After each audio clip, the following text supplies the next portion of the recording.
गुरुदेव भगवान की जय। श्री मौनी बाबा भगवान की जय। सतगुरुवे नमः।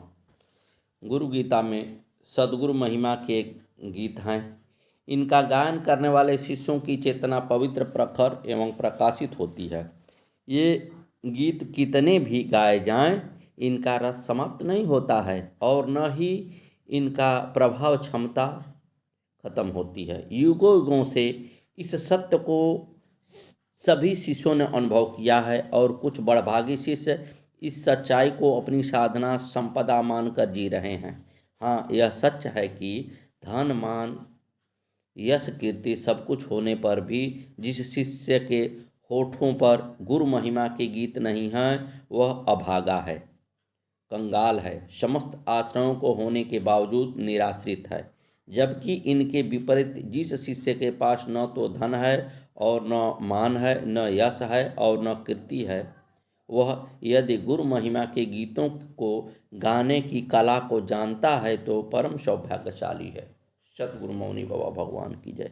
पिछले मंत्रों में यह बताया गया है कि सदगुरु चेतना वो सब भांति अपूर्व है, नित्य है, स्वयं प्रकाशित और निरामय है। इसमें सभी विकारों का अभाव है। यह पराकाश, परमाकाश रूप अचल व अछत आनंद का स्रोत है। वेद आदि शास्त्रों में सभी प्रभावों से भी यही सिद्ध होता है। सदगुरु की आत्मा चेतना, तपस चेतना का सदा सदा स्मरण करना चाहिए। शिष्य के लिए इस श्रेष्ठ अन्य कोई नहीं है। गुरु महिमा के इन गीतों को एक नए स्वर में पूरते हुए भगवान भोलेनाथ आदि माता जगदम्बा से कहते हैं।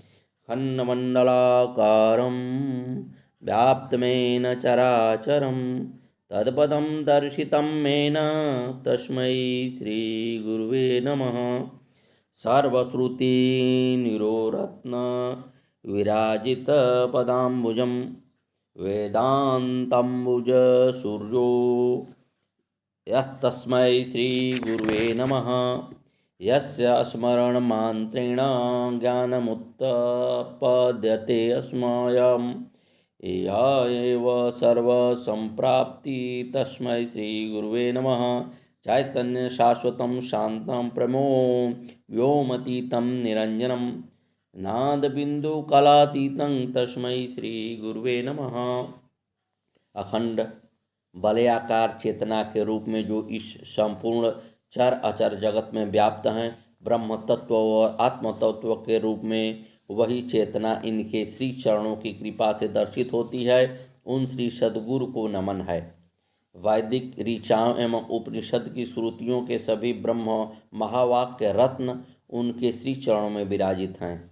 उन गुरुदेव की चेतना से सूर्य का प्रकाश पाकर ही वेदांत का कमल खिलता है। ऐसे सद्गुरु को बार बार नमन है। जिनके स्मरण करने भर से अपने आप ही ज्ञान उत्पन्न होता है, जो अपने में सभी आध्यात्मिक संपदा की प्राप्ति हैं, उन कृपालु सद्गुरु को नमन है। जो परम चैतन्य, शाश्वत, शांत और आकाश से भी अतीत और माया से परे हैं, वे नाद बिंदु एवं कला से भी परे हैं, ऐसे सद्गुरु का बार बार नमन है। गुरु महिमा के महामंत्र स्तोत्र होने के साथ तत्वचिंतक को भी प्रकाशित करते हैं। निराकार माया से परे परमेश्वर ही माया को वशवर्ती करके शिष्य के कल्याण के लिए सद्गुरु की काया धारण करते हैं। वे देहधारी होने पर भी देहातीत हैं। उन्हें जान लेने पर सब कुछ जान लिया जाता है। जो उनकी शरण में गया उसे सब कुछ स्वयं ही मिल जाता है। जो उनकी शरण में गया उसे सब कुछ स्वयं प्राप्त हो जाता है। उसमें भक्ति, ज्ञान, कर्मयोग, ज्ञान आदि सभी सत्य संपूर्ण रूप से प्रकाशित हैं। जिन्होंने भी यह बात अपने अंतःकरण में धारण कर ली, वह आत्मवेत्ता हो गए। यहाँ एक सत्य घटना की चर्चा की जा रही है। यह चर्चा अनेक शिष्यों के मनों को सत्य प्रेरणाओं से भरेगी, ऐसा विश्वास है। यह घटना महान संत रामदास काठिया बाबा के शिष्य गरीबदास के बारे में है। गरीबदास पढ़े लिखे तो नहीं थे, पर उनके हृदय में अपने गुरुदेव के प्रति अगाध भक्ति थी। लेकिन इस भक्ति के बावजूद बाबा रामदेव दास उसे बड़ी कठोरता एवं उपेक्षा का बर्ताव करते थे। आगंतुक शिष्यों को बाबा के इस व्यवहार पर बड़ा अचरज भी होता। वे सोचते कि सभी के साथ प्रेम भरी कोमल मीठी बोलने वाले बाबा आखिर गरीबदास पर ही क्यों बात बात पर बरसते हैं। पर किसी को हिम्मत नहीं पड़ती थी कि उनसे कोई कुछ पूछे। लेकिन बाबा के इस बर्ताव से न तो गरीबदास की श्रद्धा कम हुई और न ही उनका विश्वास दिगा। एक बार तो जैसे बाबा रामदास ने कठोरता की सारी सीमाएं ही पार कर डाली। हुआ यूं कि उन दिनों ब्रज परिक्रमा हो रही थी। 84 कोस की उस परिक्रमा में उसे काफ़ी सामान लाद कर चलना पड़ता था। जहाँ यात्रा रुके वहाँ उन्हें थके हारे होने पर भी 40-50 आदमियों का भोजन बनाना पड़ता। इतना कठिन श्रम करने के बाद भी उनका नियम था कि वह सभी को खाना खिलाकर स्वयं भोजन करना। श्राद्ध, शक्ति, भक्ति और अद्भुत विनयशील, इसी को उसने अपनी भक्ति की परिभाषा बना लिया था। उन दिन गरीबदास ने यात्रा के पड़ाव पर अपने नियम के अनुसार भोजन बनाया। सभी साधुओं और अभ्यागतों के साथ अपने गुरुदेव बाबा रामदास को भी आदर सहित बुलाया और प्रेम सहित उसने उन्हें खाना परोसा। पर यह क्या, आसन पर बैठते ही उन्होंने रोटी हाथ में ली और उसे दूर फेंकते हुए गरज कर कहा, बेशरम, मेरे लिए कच्ची रोटी बनाया है, जबकि रोटियां अच्छी तरह सिकी हुई थी। इतना कहकर भी वह चुप नहीं रहे और अपनी लाठी उनके सिर पर दे मारी। लाठी की चोट से गरीबदास के सिर से खून बहने लगा। हारा थका हुआ गुरुभक्त दर्द से बुरी तरह चीखा और बेहोश हो गया। बाबा रामदास का यह व्यवहार वहाँ उपस्थित जनों में से किसी को अच्छा न लगा, पर इससे बेखबर बाबा मज़े से एक और चलते बने। सतगुरुदेव भगवान की जय हो। इधर जब गरीबदास को होश आया तो उन्होंने बड़ी आतुरता से अपने गुरुदेव बाबा रामदास को ढूंढा और उनके चरणों पर सिर रखते हुए बोला, हे मेरे कृपालु गुरुदेव, हे मेरे आराध्य, मुझसे अपराध हो गया, क्षमा करें भगवान। शिष्य की गहरी श्रद्धा आज विजयी हुई। परम कठोर बर्ताव करने वाले उनके गुरुदेव आज मातृत्व हो उठे। उसे उन्होंने अपनी छाती से लगाते हुए कहा, बेटा, सद्गुरु की कठोरता में ही उनका प्रेम है। जो इसे जानता है वह सच्ची शिष्य है। मेरी कठोरता से तेरे जन्म जन्मांतर के कर्म नष्ट हो गए हैं। अब तू मेरे आशीर्वाद से परमहंस सत्व प्राप्त कर धन्य हो गया। गुरु की कृपा की यह महिमा अनंत है। सतगुरुवे नमः। श्री मौनी बाबा भगवान की जय। इसलिए प्राणियों पर दया करें, परोपकार की भावना रखें, दूसरों को कभी भी तकलीफ देने के बारे में सोचें ना। जो भी व्यक्ति कष्ट भोगता है, परेशान है, उसका सहायता करना चाहिए। जो कष्ट भोग रहा है उसमें हमारा कोई हाथ नहीं है। वो अपने कर्मानुसार जो कर्म किया है उसका परिणाम भोग रहा है। लेकिन मुझे उसके साथ क्या करना चाहिए? अच्छा व्यवहार करना चाहिए। मैं उसका सहायता कर सकता हूँ, ये प्रयास होना चाहिए। सतगुरुवे नमः, सतगुरुवे नमः, सतगुरुवे नमः। आइए गुरुदेव का गुणगान किया जाए। बाबू सिंह जिला बुलंदशहर ग्राम किरावली के रहने वाले हैं। इनके पास कुछ न था, सिर्फ गरीबी थी। इनको कोई उम्मीद न थी कि इनकी घर भी कभी बन जाएगी। मौनी बाबा की ही दया से घर बना। बाबू सिंह गुरुजी मौनी बाबा के पास घुघरावले दूध लेकर जाते थे। एक दिन उन्होंने इन्हें अपने समीप बुलाया और कहा, अरे आई हो, ये जूते ले जा। गुरुजी ने तो कह दिया कि परंतु दीनता बस इनकी हिम्मत नहीं पड़ी कि उनके जूते उठा ले। तब रामा पंडित जी से कहकर मौनी बाबा ने उन्हें अपने जूते दिलवाए। फिर बोले, जा अब कटाई करी हो। उस दिन इनको सचमुच ही अपने खेत में कटाई करनी थी। मौनी बाबा तो अंतर्यामी थे, घट घट की वे जानते थे। भक्तों को इस बात का इतना अनुभव था कि उन्हें मौनी बाबा की इस शक्ति पर आश्चर्य नहीं था। यहाँ तो उनका एक स्वभाव ही अंग था, वे तो भगवान जो ठहरे। एक दिन मौनी बाबा बाबू सिंह के पास रात को सपने में आए। साथ में गजाधर बाबा थे। ये कई दिनों से आश्रम पर नहीं गए थे। पत्नी बीमार थी और ये काफ़ी परेशान थे। मौनी बाबा कहने लगे, अरे आश्रम पे चल जाई हो, वहाँ स्वामी है, दवा दे दी। तब सुबह उठकर बाबू सिंह आश्रम पर आए और गजाधर स्वामी से मुलाकात की। उन्होंने जल भभूति दी और इनकी पत्नी उसी से स्वस्थ हो गई।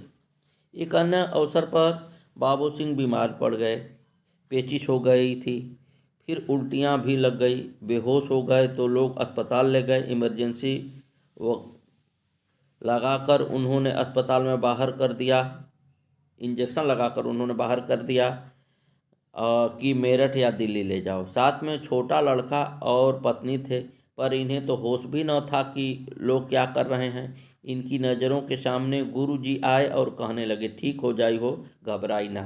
और मौनी बाबा बहुत देर तक इनके पास ही रुके रहे।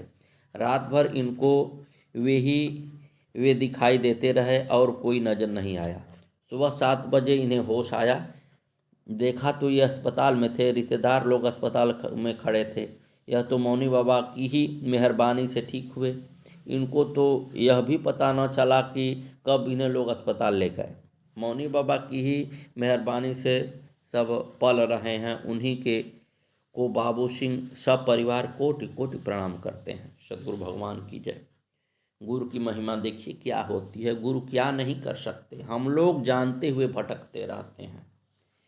किरावली के कृष्ण कुमार को सन 2013 में हार्ट अटैक पड़ा। तब तक गुरुदेव मौनी बाबा भगवान समाधि ले चुके थे। बच्चे इन्हें बुलंदशहर डॉक्टर गोयल के यहाँ ले गए। अगले दिन 14 मई को एंजियोग्राफी होने वाली थी। रात को ही इनके स्वप्न में मौनी बाबा भगवान आए।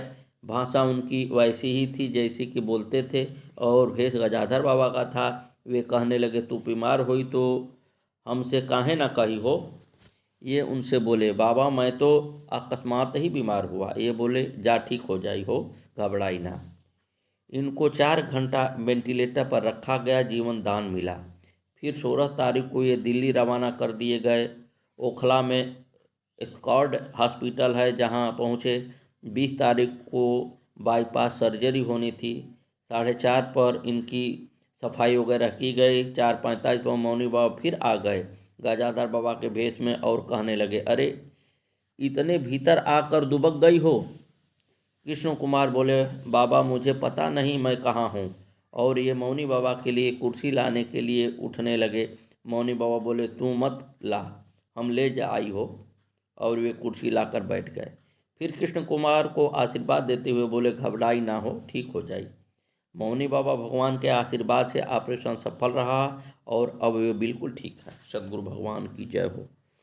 ग्राम बुटैना के हरिओम बाबा कहते हैं कि भगवान और संतों में इनकी श्रद्धा बचपन से थी। ये सोमवार का व्रत रखा करते थे।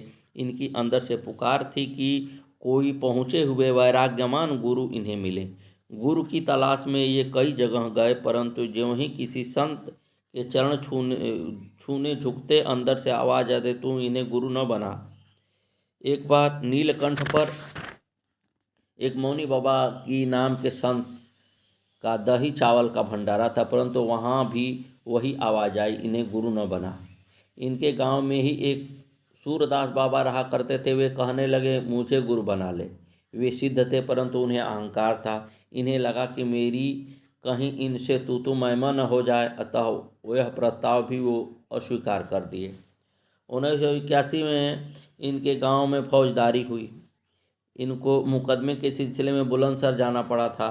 पास ही याकूबपुर में इनके एक मामा शीशपाल सिंह रहा करते थे, वहीं वे ठहरे थे। एक दिन मामा इनसे कहने लगे, तू संतों के बहुत दर्शन करता है, यहाँ मौनी बाबा हैं, उनके भी दर्शन करो। नाम सुनते ही इनके भीतर से आया, गुरु बनाऊंगा तो इन्हीं को। इसके बाद मौनी बाबा भगवान के पास चलने के लिए ये कहते तो मामा वक्त न निकाल पाते जाने का, और जब मामा कहते चलने को तो इनके पास समय नहीं रहता। ऐसे ही कुछ समय बीत गया। फिर एक दिन ये मामा के यहाँ आए हुए थे और उस दिन वापस जाने के लिए घोड़ा तांगा पर बैठ चुके थे। चलने को ही थे कि मामा ने आवाज़ दी। कैलाश बाबा के घर गुरुजी मौनी बाबा आए हुए थे। चरण स्पर्श करते ही स्वयं ही हरिओम बाबा के मुख से निकला, गुरुजी नमो नारायण। मौनी बाबा भगवान बोले, बैठ जा। फिर नाम पूछा, का नाम होई हो? अरे कहाँ से आई हो? इन्होंने बताया, बोटायना से आया हूँ बाबा। फिर तो ये दुनिया भूले तो 2.5 घंटे वहीं बैठे रहे। अचानक अंदर से याद आया, मेरी तो कोर्ट की तारीख है। इन्होंने सदगुरुदेव भगवान के चरण छुए और बोले, गुरुजी आज मेरी तारीख है। गुरुजी मौनी बाबा बोले, अरे जा मौज ले ही हो। हरिओम बाबा बुलंदशहर कचहरी पहुंचे तो वहां इन्हें अपने पक्ष के 33 आदमियों के वारंट कटे मिले। ये वहां से निकलकर बहुत रोए। फिर सोचने लगे, गुरु वाक्य तो स्पष्ट था, मौज ले, यह तो सत्य ही है। तेरी ही गलती है, तेरा विश्वास ही नहीं है। अगले दिन उन्होंने वकील से सारी बात कही। बात यह थी कि जब भी तारीख पड़ती थी, ये खुद ही हाजिरी माफ़ी की एप्लीकेशन दे देते थे। वकील से नहीं मिलते थे कि पैसे देने पड़ेंगे। हाजिरीनामा में जहां वकील के साइन होते हैं, वहां ये किसी से भी हस्ताक्षर करवा लेते थे। बहुत समय से ऐसा ही करते चले आ रहे थे। तब वकील ने एक अर्जी लगाई कि लगी हुई हाजिरी माफ़ी की एप्लीकेशन सारी फर्जी है। तब सारे वारंट निरस्त हो गए और फिर 15-20 दिन में ही सारे केस खत्म हो गए। जबकि 2007-8 307, 308, 323, 324 और 17-16 आदि धाराएं लगी हुई थी। कुदरती गुरु जी की कृपा से विपक्ष वाले समझौते के लिए खुशामद हो गए। गुरुजी मौनी बाबा के दर्शन के 15-20 दिन में ही सारे केस रफे दफे हो गए। उन्हीं के वचन सत्य हुए। मौज ले। सदगुरुदेव भगवान की जय। श्री मौनी बाबा जी भगवान की जय। आगे की कथा कल।